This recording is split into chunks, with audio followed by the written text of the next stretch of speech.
Gaji ada 2,000 boleh beli BMW tak? Boleh. Lagi you boleh dapat ini BMW G20. Kalau korang kerja Singapura, gaji ada 2,000, you boleh dapat ini kereta. Ini adalah BMW 320 G20. Ini sport version tapi dia sudah tukar M Sport body kit. Sarung pun sudah kasih tukar. Sport rim pun tukar. Sport rim ni design memang lawa sebab ini ialah N4 competition punya design. Sport rim baru, tayar baru. Kereta belakang lagi cantik. Dia body kit bawah sudah tukar. Lagi dia pasang exhaust ambar batang. Spoiler pun sudah kasih tukar. Memang cun betul.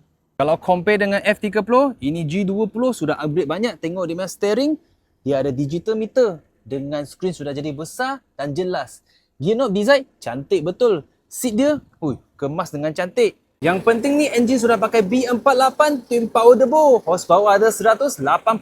Memang sedap. G20 ni tahun 2020. Bulan-bulan cuma 1,600 lebih untuk muka kosong. Korang kalau nak letak down payment pun boleh juga. Bulanan cari kurang. So korang kalau ada minat, sila contact sama Vika. Thank you.